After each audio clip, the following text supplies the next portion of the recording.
Hey guys, in this episode I talked to Ira Winkler. He is one of the most influential security professionals in the world. He was named the Awareness Crusader by CSO magazine. He's focused on cybersecurity and human security engineering. He was a top keynote speaker for the RSA conferences. He has authored over 7 books and he has worked with the NSA and he has been in the security industry for over 40 years. And we had a great conversation. We talked about the Twitter hack, about security and social engineering. We talked about his work with special forces operatives doing penetration testing operations at major banks. He told us about the time he managed to steal $1 billion from a bank. Well, fun stuff. So yeah, check out the episode and let us know what you think. Hey guys, today on this show I have with me Ira Winkler, and he is one of the most influential security professionals, and he has been working in the sector since a long time, since over 30, 35, 40 years, if I'm not wrong, right? So uh, that description won't be doing him any justice, so I would just let him speak for himself. So Ira, what do you do? Pretty much a lot of stuff. So right now I'm doing primarily strategic security consulting to a Hmm, variety of clients. I'm hmm, also doing advising people on their awareness programs and hmm, things to that effect, hmm, and finishing up my next 2 books. hmm, hmm. So anyway, you can stop stupid. Will be out by November, at least Oh. they tell me. Um, and then I'm also writing Security Awareness for Dummies, which will be out sometime next year. Oh, So, I see. So, a question I had was, ki you are a writer, right? So, how was this lockdown period for you? Did it help you write, or was it a the whole coronavirus yeah, lockdown period. yeah, Yeah, I mean, when you can't get out, I mean, the joke was, where do I live? And it would be seat 1A on Delta Airlines. And so it's, all of a sudden it changed where, okay, what can you do? Go out to eat? Nah, I can't do that. So instead of sitting in front of the TV, catching up on all these stupid shows I'm embarrassed to say I watch, I just started getting my writing done, and that helped an awful lot to get yeah, yeah, because my book, You Can Stop Stupid, the next one, is a yeah, little behind, or was a little behind, yeah, yeah, and was able to catch up and pull yeah, ahead. yeah, yeah. So, let's talk about the book. Your book is "You Can Stop Stupid." So, what is it about? And yep. Well, here's the thing. Let's look at the Twitter hack. Hmm, hmm. With the Twitter hack, I mean, most recently, Twitter put out all these statements saying this Hang will. on. So we will first introduce the Twitter hack for our listeners. Okay. So if you can, if you would like to go ahead with it, that would be great. Yeah, so essentially with the Twitter hack, what happened was, I will say, some quote unquote people were able to get a hold of the administrator credentials for Hmm, Twitter, hmm, and were able to essentially reset the accounts, or reset the hmm, passwords on different accounts, hmm, which apparently they then sold access to. hmm, Additionally, on some of them, they were able to look at the data, but the key issue was they hmm, gained control of the admin console and were able to go ahead and do whatever they wanted to hmm. with pretty much anybody's account. Yeah. And they abused that. It kind of became public when they would use accounts like Barack Obama, Hmm, Joe hmm, Biden, hmm, and other notable hmm. people, and send out saying, if you send me 1 Bitcoin, I'll send you back 2. Yeah. No, it's speaking of being stupid. It's like, whoever would Yeah. believe that in the first place is Yeah. beyond me. Yeah. But anyway, the criminals were able to do that. Supposedly, they got Hmm, anywhere from 117,000 hmm, to 175,000 US hmm, dollars at hmm, the end of the hmm, day. hmm, But that was the hack. hmm, hmm, And how they got it, I mean, Twitter put out a bunch of different statements, which at hmm, one level hmm, you have to give them credit. hmm, And they said that some Twitter employees were targeted with a complex social hmm, engineering attack. hmm, Like, it turns out it was a 17-year-old kid. You Yeah. know, I'm not downplaying. You know, the difference is, you know, for me, in this day and age, a company like Twitter, and Twitter has already had some issues. For example, you know, back if you actually Google Syrian Electronic Army and Ira Winkler, you'll see how the Syrian Electronic Army, according to the FBI, hated me more than President Obama. Oh. And they were and they became infamous, for example, for hacking Twitter accounts.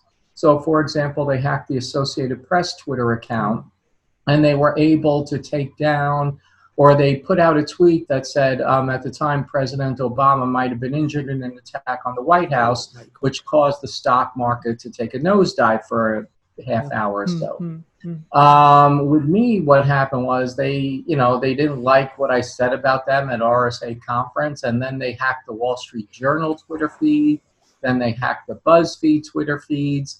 And now I'm not saying this was brilliant in any way on their part. I mean, probably all they did was send phishing messages to the right people, and they didn't have the appropriate controls on those accounts. So that was it. So, and then also about a year ago, there was a contractor who left Twitter and just decided he took down President Trump's Twitter account. Oh, yeah, 2 years ago, right? Yeah, 2 years ago. And when you stop and think about it, it's like, wait a second, Twitter should be aware that these things are going on. And now you can say whatever, complex social engineering. And I need my Dr. Evil quotes, complex social engineering attack. Like, what is that? You know, and they said they sent out voice social engineering. It's like, that's not exactly a term the profession uses. It seems like Twitter doesn't have a CISO, and frankly, it's showing that's not a good thing. So what's going on is somebody essentially was able to social engineer, phish, whatever, some Twitter employees. They were able to apparently gain access to their user credentials. Then they were able to somehow find a way onto the Twitter network. Once they were on the Twitter network, they gained access to like a Slack portal, when on the Slack portal it said pretty much where the admin tools would be found, and then they were able to get the credentials, and with those credentials they were able to go ahead and essentially access accounts, change passwords, and so on. Now, you can say what you want, but at the end of the day, what's the real problem? You know, in my book, You Can Stop Stupid, and I'll give you a big hint. It's not the users who are the stupid ones. It's the companies who are putting users in a position, because I use the analogy, it's kind of like saying if a canary dies in a coal mine, we need healthier canaries. That's not how it's supposed to work. You know, a canary is just a symptom of what's going on. The users, in this case, the Twitter user, are a part of a system, and the system failed. So what I advocate in the book as a methodology is we stop looking at, okay, the solution is to create the human firewall, the solution is to make the users more aware, and so on. It's like, it doesn't matter, you know, more awareness is obviously good. That would be great. On the other hand, that's not the solution to the problem. That's a tactic. You need strategy, and much like they do, for example, in counterterrorism, much like they do in safety science, they look at if a user is essentially the proximity of damage in other fields. In an accounting system, you don't just say, oh, we rely upon the users to keep accurate records. No, they have processes in place, they have systems, they then have audits, and so on. So now going back to Twitter and how I would theoretically approach this is, I look at what is the critical point of failure that we've seen. Critical point of failure is account takeovers. And if I'm Twitter, I think, where am I going to facilitate the account takeovers? Now there's multi-factor authentication you could add and so on, which they've done to some accounts. But at the same time, you look at, okay, how inside Twitter can I do this? The Twitter console is I'm not going to say a singular point of failure, but let's just say it's a critical part. If I was in terrorism field, I would say taking over that tool, the admin tools, are what I would call boom in terrorism, where that's the attack. So now I look at that, and I look both both what they refer to on a timeline as, for example, left of boom, such as how can a user get, or how can somebody get access to that. But then they also look at right of boom. Right of boom says, hey, wait a second. We're going to try to stop a terrorist attack as best we can, but we know eventually something's going to happen. Yep. So how do we respond to potential attacks? Now, somebody taking over the admin account, and frankly, with the incident 2 years ago, you have to expect insider abuse. So, what should Twitter have done? Let's first look at right of boom. At the point of failure, let's just say at the point of boom, Twitter should say, okay, do you really want to reset this account password and have a bunch of checks so an admin just can't make a mistake? Okay, that's fine. That's critical. At the second part is you have to assume, wait a second, well, maybe for accounts that have tens of millions of followers, like President Obama's account, maybe we need some higher level approval than random access to the account. Now, maybe they had a little bit of that. Maybe they should have like at least 2 or 3 people to approve such a thing. Hell, for President Obama's account, I would recommend the CEO of the company has to approve a password change on that. Not efficient, but I can't imagine Obama's going to have to change his password that frequently. But either way, that's number one. Number two is then, okay, we have some verifications at the point of boom to make sure that doesn't happen. But then simultaneously, what else can we do?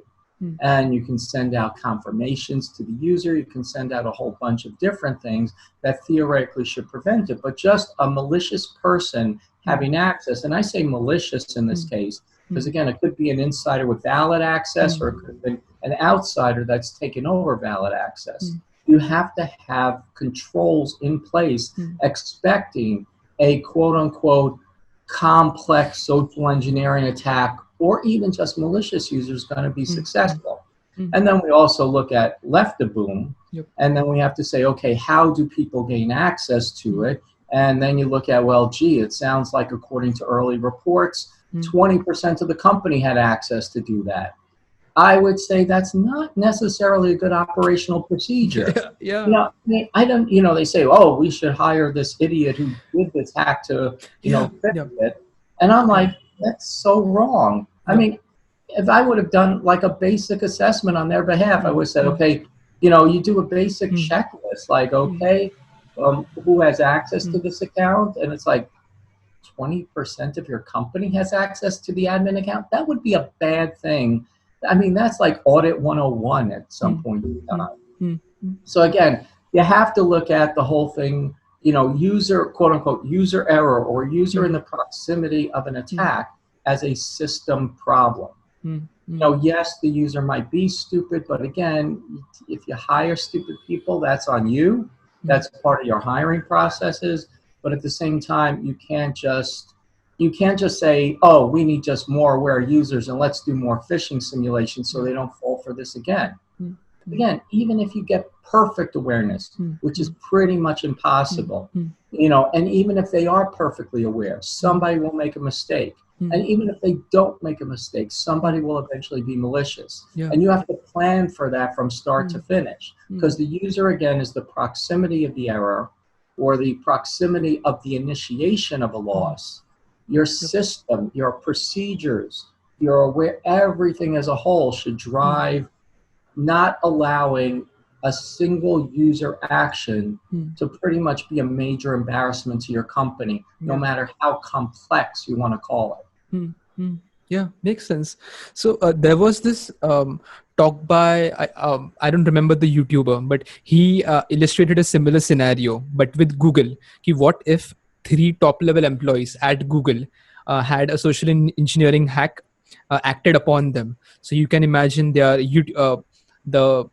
everyone's Gmail account is getting compromised. You might have the president's Gmail account getting compromised. And this was a callback to that. He gave the talk about 5 years ago, and right now we have this. And we are just lucky. Okay? It was a 17-year-old who just wanted Bitcoin. If it was our stock markets, we would be devastated, right? Yeah, here's the thing. I think everybody was saying how horrible this was and everything. But, the problem is, why are we putting so much faith in Twitter accounts to begin with? You know, everybody's saying, oh, this could influence the election and everything. I'm like, by this point in time, like I said, you know, I mentioned the Syrian Electronic Army back in, was it 2014 or so, 2013? You know, I mentioned the person hacking, like President Trump's account or taking it down legitimately. You have to expect these things happen, and where people put their faith is another issue that goes beyond what you and I can theoretically talk about. I mean, the problem is you really shouldn't have social media as a primary form of trust. I mean, I've been joking, like, I don't know how much it's covered where you are, but you know, now we have the demon sex woman, that masturbation causes demons to have sex with you, as President Trump's top information source for hydrochloroquine or whatever the thing is. I mean, it's like social media has become a farce regarding information. It's pretty much hit or miss. And so I think the reliance on social media is pretty much more of the issue than anything else. So another question I keep having with these social engineering, what companies can do to prevent social engineering hacks is the first most important part you mentioned was having multiple people approve the authorization, right? Then if that is that the silver bullet, or are there more things which people can do to prevent these types of social engineering hacks? And that leads into the question ki, um, so people can get blackmailed as well, right? If you have a single person who is in charge of everything, that person may be blackmailed, or there might be some malicious activity. So what are the best silver bullets? Is it multiple accesses, or is it something else?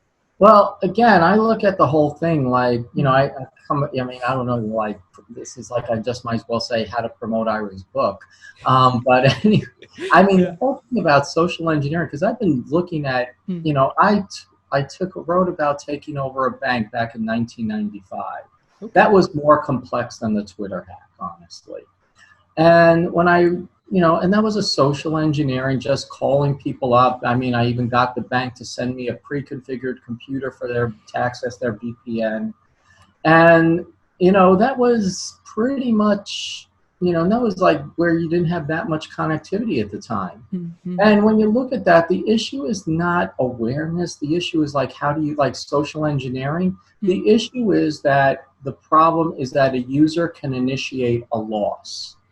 From start to finish, the user has the ability to initiate a loss. Not that the user social engineered, but we have to look at it not from a hacker's perspective, but from a security perspective. And as security professionals, we've lost sight of that. You know, we need to figure out, for example, I take a lot of parallels from safety science, and it baffles me nobody's done this in 30, 40, 50 years now. Because safety science is basically, you know, like somebody injures themselves in a factory. The factory could shut down, costing millions of dollars and so on. You know, you have a whole bunch of different issues where, you know, people can injure themselves and so on. And there's a lot of money, and perhaps that's the reason why they're so successful, because what they've come to do is, you know, in old school safety science, they used to consider it, if a user makes a mistake, it's the user's fault. That's old school. In new school, they're like, how did the user get in the position to injure themselves? And what should we have done to prevent the injury? And then what could we have done to stop the injury from being realized and so on? And so when I look at social engineering, again, the problem isn't the problem is not the attacker's perspective. The problem is, what are actions users can take?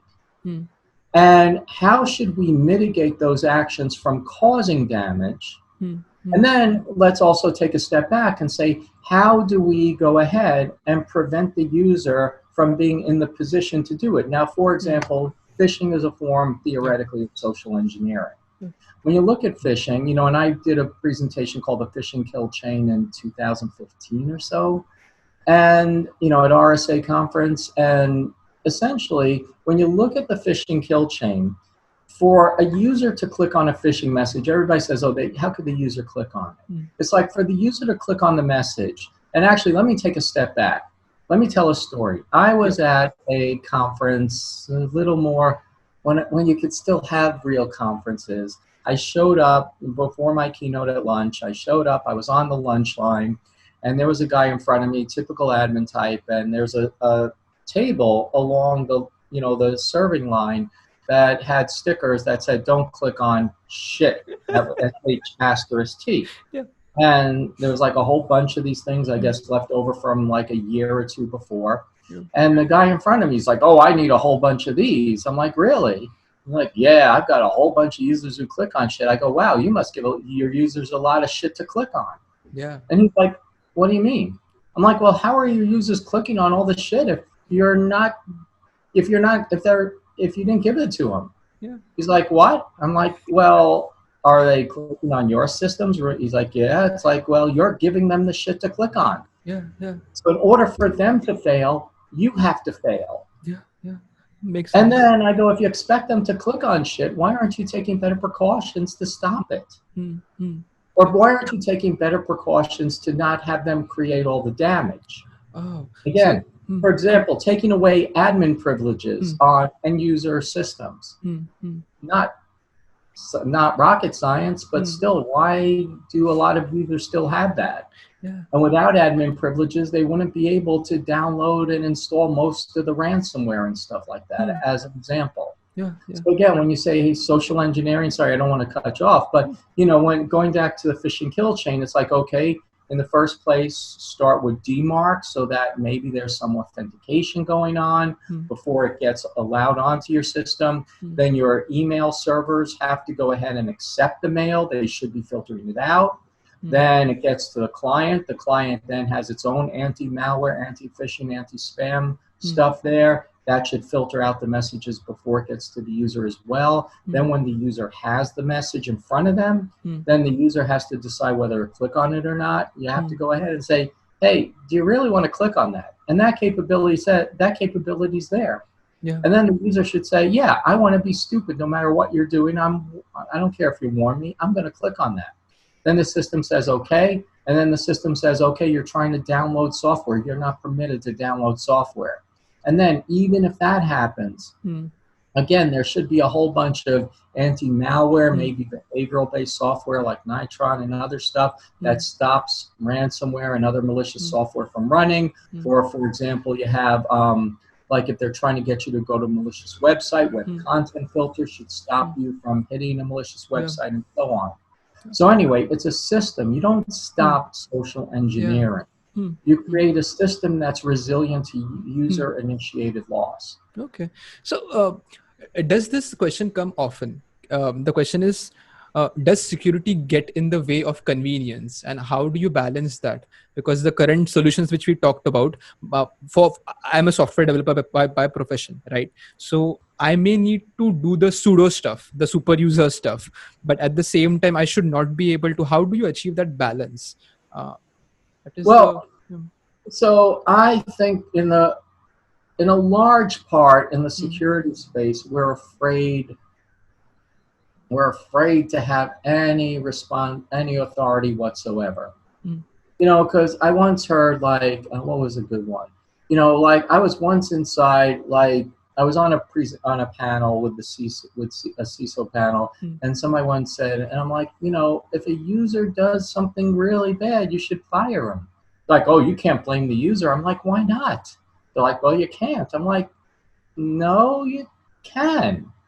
You have to provide a just environment and so on." I'm sorry, this sounds bad, but what was your initial question? No, that's okay. We can. So the question was, how do you balance convenience with security? Okay, so anyway, going back, there's a reason I told that story. Yeah. Plus, at some level, we're afraid to implement requirements from security. There's a difference if you have an end user sitting at home and you're like TikTok, if it's too inconvenient to use TikTok or something, that's one story. But if you're in a work environment, think of it this way. I don't know where you work, but many people have to fill out time cards and stuff like that. If you don't fill out your time card, you don't get paid. you know what? Does anybody sit around and say, "Oh, this is an inconvenience to our employees"?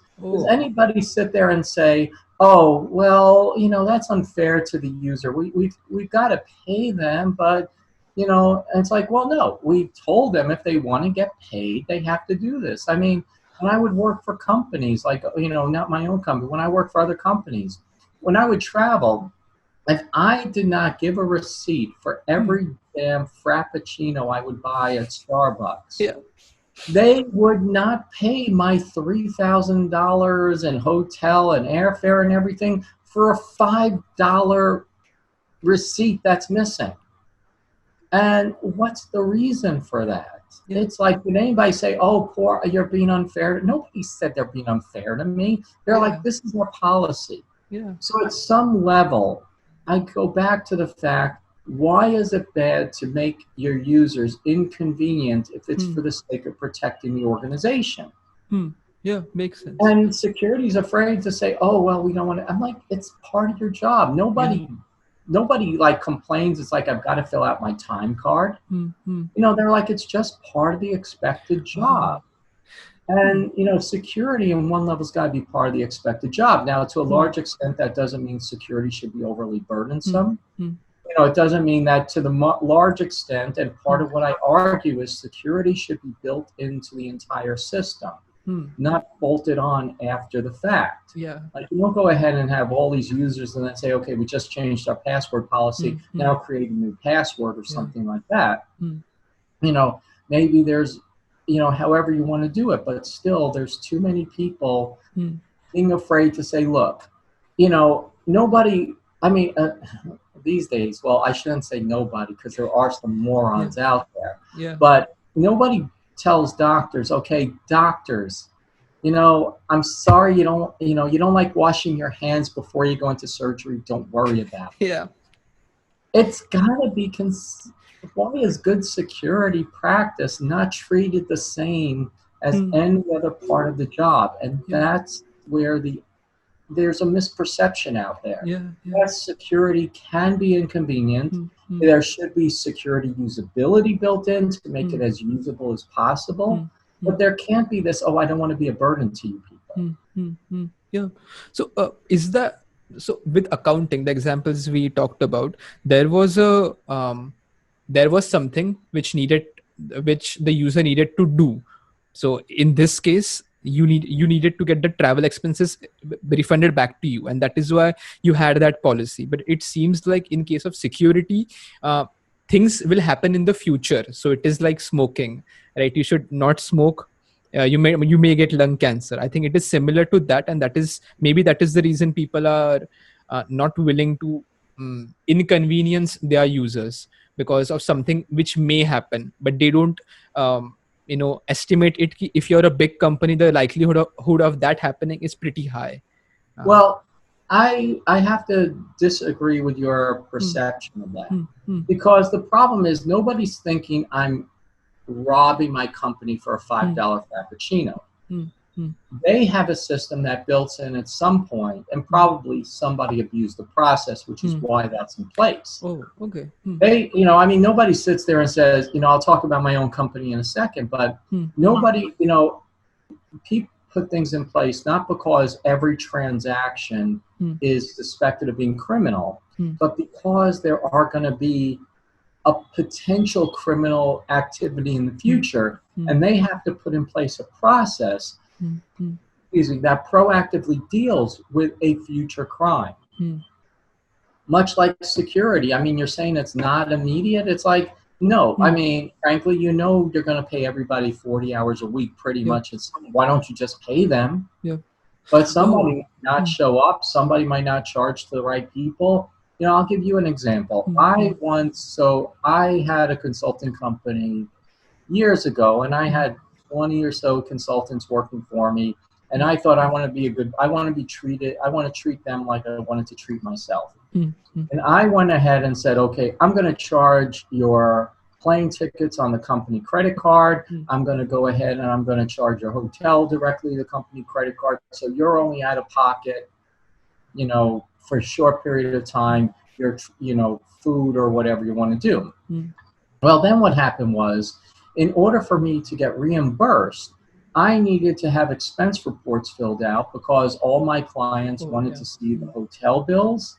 And this is their accounting for Yeah. good reason. Yeah. But, when they get like, it wouldn't be uncommon for some of the consulting engagements to have well over 10,000 in travel Yeah. expenses. Yeah. So, that I needed all of a sudden, like, okay, guys, I paid your hotels, I paid Yeah. your airfare.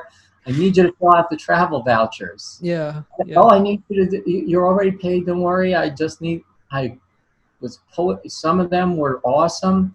Other people were like, it was horrible.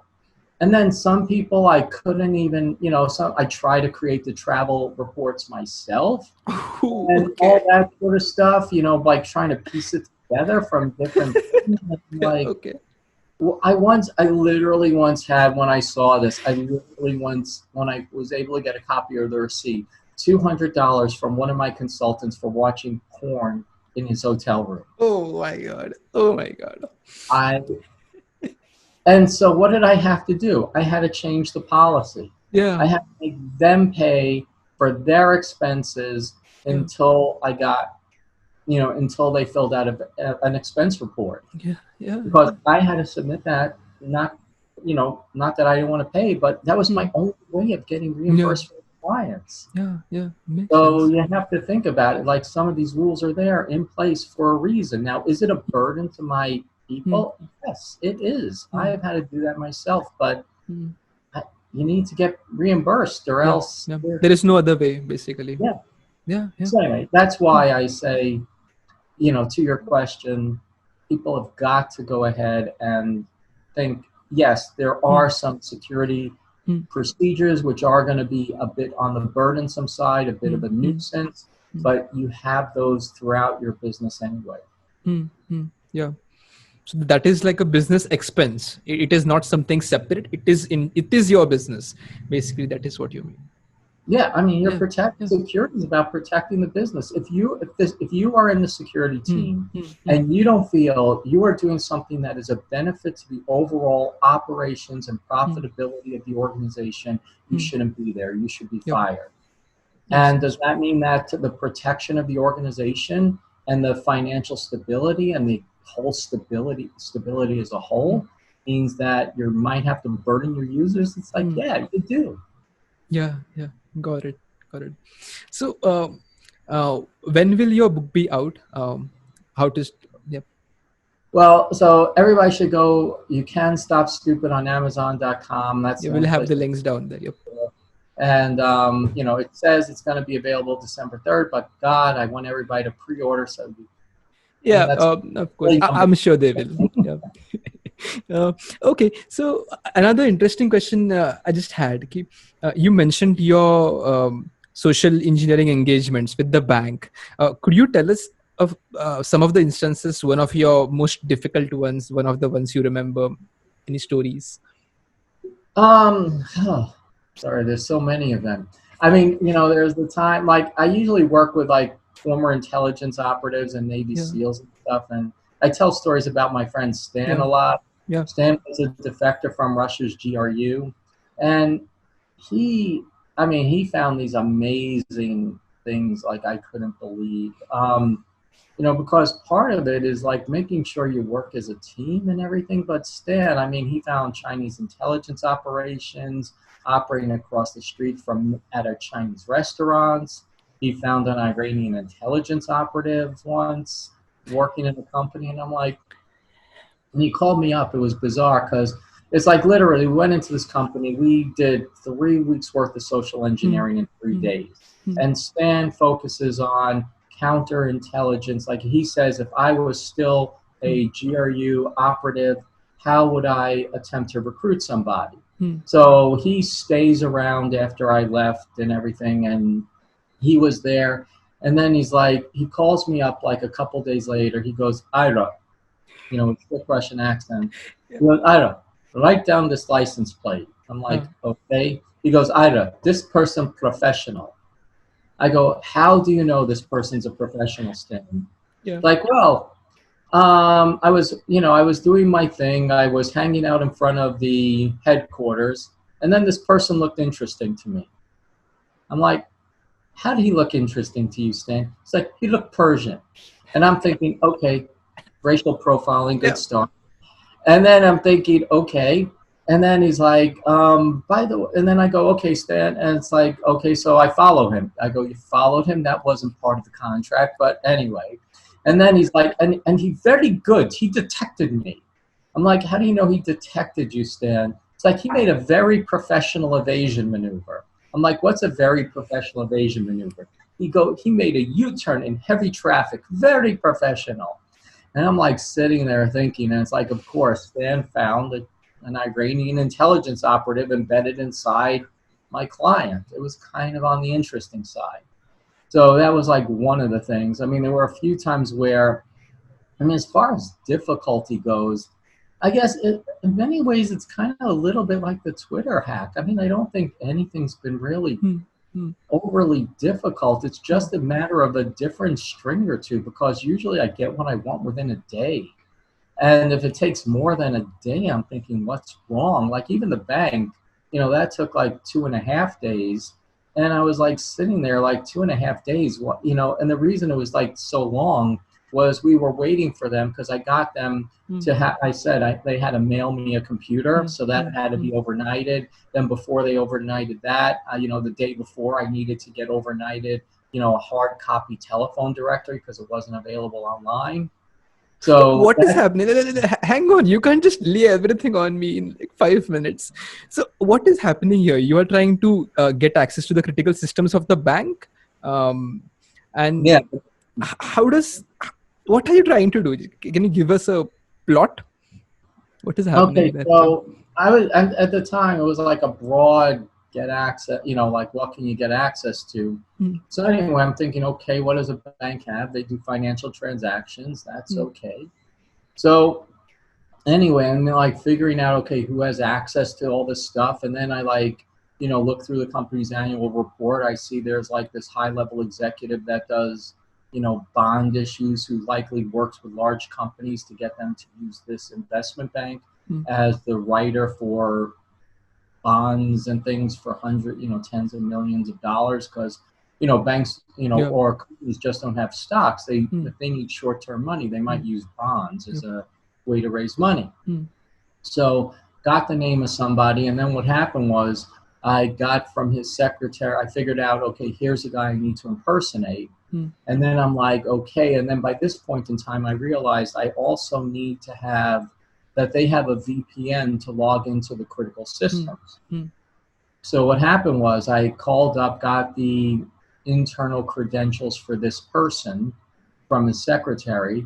And then I called up and so the next day I called up the help desk, and I go, yeah, I'm Mr. So-and-so. I'm like in this customer. I look like a complete fool because my computer's not working. And then they say I need some PVN or something like that. And they're like, oh, do you mean, because I'm like, here, I go, I look like an idiot. I'm using their help instead of our company's help. And it's like this PVN stuff. I need some PVN. And they're like, do you mean VPN? I go, I don't know what it's called. Just, they're like, okay, well, hold on. Okay, so where, and then I said, just send me, and I go, I don't, they're like, oh, you need a computer that's configured. They'll go, we'll just send you a new one. So I gave them the address to send me a new one at the customer location.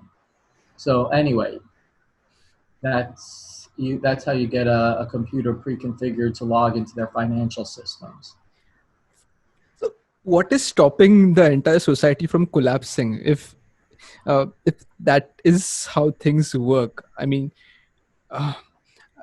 so what's stopping the society from collapsing? Frankly, it's the resilience of society, the ability of, for example, financial organizations to absorb a lot. I mean, for example, we had North Korea stealing, $80 million from Bangladesh as an example. Oh my God. Yeah. So, why is that happening? Why are all these things? I mean, it happens because we have a pretty resilient system. Yeah. People have learned how to absorb loss. There's insurance. There's, some companies do go out of business eventually. Yeah. But, we just have a society that's learned how to exist Mm. Mm. with crime underlying this. Yes. Now, again, with Twitter, most hacks are not, the Twitter hack is not a make or break. At the Yeah. end of the day, Twitter can say what they want, but Yeah. it wasn't a significant attack on the Twitter infrastructure. It was an embarrassment. Yeah. It Makes really sense. didn't impact Twitter's operational capability at all. Yeah. I'm sure some class action attorney will crawl out of a sewer and say, Yeah. my, clients have Yeah. been impacted, Yeah. and I'm suing on behalf of everybody who potentially had Yeah. their account theoretically compromised in Mm. complete theory. Yeah. But, otherwise it's like, okay, maybe there'll be a class action lawsuit that somebody will, Twitter will pay them money to go away in all likelihood. Nobody will get any money except the lawyers. But that's just the way that this seems Yeah. work right now. Yeah, makes sense. So instead of fixing the issue, they are adding bandages on top of it and preventing the entire thing from collapsing on itself. Yeah, I mean, I would rather have people do proactive things. Again, like I try to advocate, look at where users are going to make a mistake and proactively figure out how to stop the mistake, or I shouldn't say mistake, but how a user is going to initiate loss and stop the initiation of loss from being a realized loss, and then Yeah. likewise figure out how to get the user out of the position to initiate the Yeah. loss. Makes sense. Got it. So you just mentioned it in passing. You work with ex-special forces, armed forces, people from other, from Russia, and so how does that team work, and what do they do? Can you tell us a little bit about that? Well, it depends on what my clients like. So if a client wants what I like to call an espionage simulation, a penetration test, we got to figure out the parameters. We got to figure out what type of activities they potentially want. And then given that, what sort of team is the right team to put together? And then I'll go into like, okay, if they really want a counterintelligence assessment, I'll bring somebody like a Stan along. Yeah. And I also have some CIA operatives that I would work with. I have some Navy SEAL friends. Again, one of my best friends, he's the nicest guy in the world. If I wanted somebody to go out and blow up an enemy harbor with, he's my number one choice. Enemy car.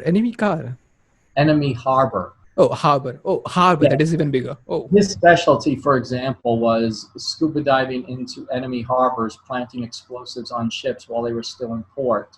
That is very specific. Yeah. I mean, that's like, you don't have to go to, you don't need a naval battle if they can't get out of the port. So anyway, but he's a terrible liar. He could never, I would never leave him to be one-on-one trying to convince somebody of something else. I should say that I don't think that's a bad thing. Just means physical security assessments, walking around, awesome. Just don't leave him one-on-one with somebody to convince them of other things. But then it really depends on the skill. If I need like computer support, like we're going to access computers, I need to know like types of computers and find the people with the right skills.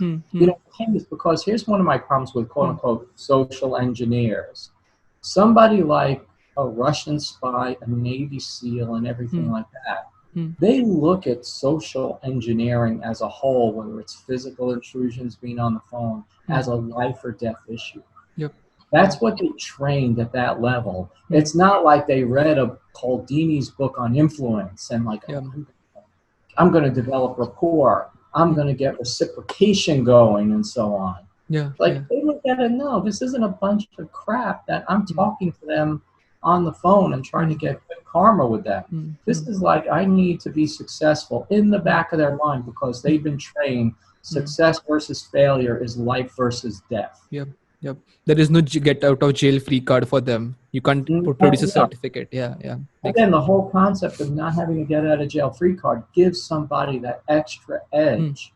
Like I've had people, again, like, I'll give you another story. So there was one time where we were using, again, Stan, God, he's brilliant. But there was one time we walked into, like, we were working for the CISO, and then they wanted us to talk to the head of physical security, who does executive protection, former Secret Service guy, and so on. We go into that so we meet with the guy, and, So one of my Navy SEAL friends is like talking to him, and he was saying, okay, well, you have these problems where your windows, and you have, like, this was Southern California, where they have nice big decorative rocks right outside these plate glass windows. Okay. And couldn't make that up because they don't want to have grass because they need to save the water, obviously. So they use decorative rocks. So what happened was, so anyway, he started telling the guy, it's like, look, there was another investigation that I did in this region, and somebody was taking these decorative rocks, throwing it through the window, running in the office, grabbing the computers and running. And he's like, he recommended that 3M makes this type of film that makes the window shatterproof. You can't see it. It's great. Just put it on your windows, get rid of the whole problem. So anyway, we're talking to this F4X Secret Service guy and everything like that. He's like, okay, thank you. We walk out of this office. Stu turns to me and goes, Ira, I don't trust this person. Like, he's a former assistant Secret Service director. What? He's like, I don't trust him. So anyway, the next day we're driving around and we just have massive success going in and out of this one facility. Get a call and it's the CISO on the phone. I'm like, hi. He's like, we need to tell you we have some concerns about your team. I'm like, thinking, okay, maybe the Secret Service guy has problems with Stan, the Russian. Yeah. It's like, no, it's like, yeah. And then he mentions the Navy SEAL guy. I'm like, what? He's like, yeah, well, apparently he was talking about a previous customer, and we're concerned that if he's talking about a previous customer, he's going to talk about us. I'm like, no, that was discussed at an InfraGard meeting as well, and this should not be a surprise to anyone, including your security director. It's like, well, he's like, well, we have all these, I'm like, whatever. And I hang up the phone, and Stan just turns to me and goes, told you so. And it's like this whole thing of like Stan's whole career and his life was made on who can I really trust and who can I not trust. And having almost a sixth sense. Like I have, one of my CIA friends, Lance, it's actually my technical editor for the book. We were talking once, he's like, Ira, he's like, and we were talking about somebody. And he was saying, and I can't tell you what the context was, but he was saying, yeah, you gotta, and like, as I told him, I have a problem. He goes, does it involve so-and-so in this? I'm like, yeah. He's like, well, oh yeah, I could have told you that. I'm like, why didn't you, you asshole? Anyway. But it's like this whole sixth sense that they have, and it's not just a matter of reading a book on influence or taking a natural, neuro-linguistic programming class. It's being trained for months at a time on how to do this. Yeah, got it. So, how did you get your start with security? Have you always wanted to do security? No, I started at the National Security Agency. NSA. Whoa. Yeah, NSA. Yeah. And when I got out of there, it was just kind of how would I phrase it? I mean, I was working for government contractors, which was the typical route. And then one day I was working for a government contractor that wanted to have this, the government contractor wanted to do something outside of government contracting because they wanted to expand to the commercial world, and information security was their thing at the time. And they said, instead of going down to the Pentagon, can you make a few phone calls? And 3 days later, I had control over a bank. That's the one I told you about.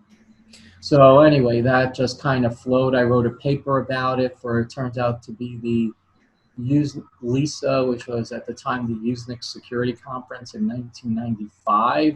And people called the paper the seminal work in social engineering, at least along with my presentation. Yeah. And I had to look up what seminal meant and what social engineering meant at the time. And then people started coming to me to do weirder and weirder things, like going undercover and robbing them blind and all that sort of stuff. Fun stuff. Huh. And just like that, we are almost at the end of the show. So do you have any closing statements for our audience or for developers, companies, anyone listening? Yeah, I mean, from my perspective, I have two things that I'm really, as they say, pet peeves after reading about the Twitter hack. Again, I want to say Twitter in general has good security. They did not do anything that shouldn't have happened in theory, but it happened. You Yeah. can't have perfect security. Yeah. How they respond and what they say, that's more telling than the fact they had an incident in the first place. I expect everybody to have incidents. Yeah. But at the same time, I see people saying, "Oh, we should give the guy a job." Yeah. My problem is there's a difference between breaking something and securing something. Yeah. I can point to 100 other quote unquote social engineers that could have done the same thing if they were so inclined and be paid for it. Yeah. And they didn't do anything that was that notable. But more important, it's a completely different set of skills to fix it than to break it. Yep. So, for example, yes, I got access to this system. It's like, okay, Mr. Genius, now you tell me in your vast 17 years of life experience how you would go ahead and implement within the confines of this business and within the confines of taking all this other stuff possible. How would you go ahead and implement a secure system? Yeah. In that, we change. That is a completely different set of skills. Yeah. Maybe having it like how he did it. It's like, okay, I know the one way you got in, let's patch the one way. I don't need you to tell me that. Yeah. Yeah. But that's pretty much it. Yeah. So that's number one. And then number two really comes down to, because the You Can't Stop Stupid book, the whole concept I'm calling user-initiated loss, human security engineering, is really the whole epitome of like the Twitter hack and everything I've been doing my whole career, where problem is, again, because different people are much better than me on different technical aspects. But on the human side, my whole career has said, the problem is not the user. The problem is that if a user can ruin your system stops. Yeah.